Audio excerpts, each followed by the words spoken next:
Баршаңызға сәлем достар, менің каналыма қош келдіңіздер. Бүгін мен сіздерге осындай бір жасағаннан нәзік болып шығатын медовик тортының жасалу жолымен бөліспекшімін. Баршаңызға белгілі, трендке қандай торт шықпасын, бұл торт ешқашанда сәннен қалған емес. Видеоны соңына дейін қарап, лайк басып, подписаться етуді ұмытпаңыз. Ал достар, ең әуелі жұмысымызды 3 ас қасық миотымызды ерітіп, карамель түске енгенше араластырып алудан бастаймыз. Миотымыз карамель түске енгеннен кейін оның үстіне 180 грамм сары майды қосып, екеуін араластырып, отта ерітіп аламыз. Сары майымыз жақсылап еріп, бір қалыпты массаға келген соң, үстінен жарты шай қасық сода және жарты шай қасық уксус қосып, жақсылап араластырып, қопыстып аламыз. Дайын болған массамыздың отын өшіріп, суытуға қоямыз. Массамыз суығанша 4 жұмыртқаға 120 грамм қант қосып, миксермен 2 есе ұлғайғанша жақсылап араластырып аламыз. Жұмыртқа мен қантымызды жақсылап миксерлеп алған соң, үстінен миотты сиропымызды құйып, бір қалыпты масса дайындап аламыз.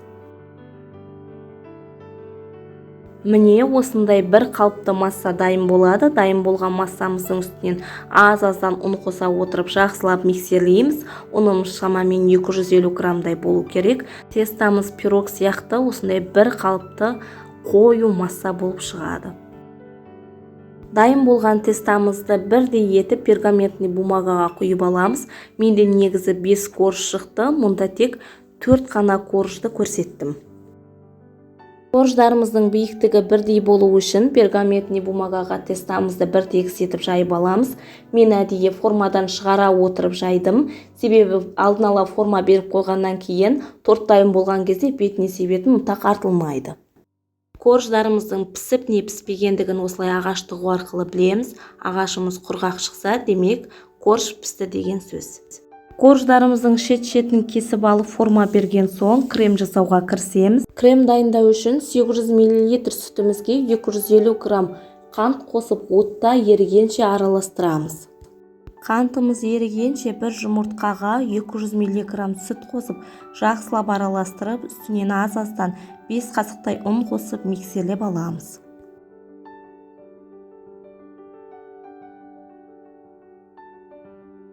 Дайын болған массамызды ыстық сүттің үстінен сыздата құйып отырып, қасықпен жақсылап араластырамыз.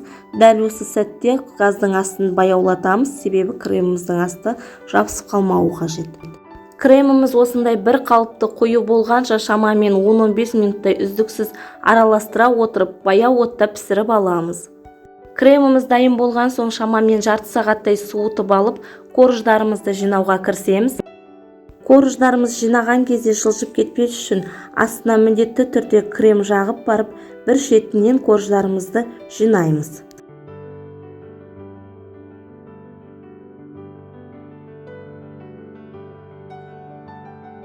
Бұл торттың корждарының ерекшелігі кремін жағып жинап болған соң сразу кесіп жіберсеңіздер болады. Себебі корждар жұмсақ болғандықтан холодильникке жарты сағатқа не 1 сағатқа қойып жұмсауын күтудің қажеті жоқ. Ал достар, осымен біздің нәзік медовик тортымыз дайын. Міндетті түрде жасап көріңіздер. Видеоны аса лайк басып, подписаться етуді ұмытпаңыз.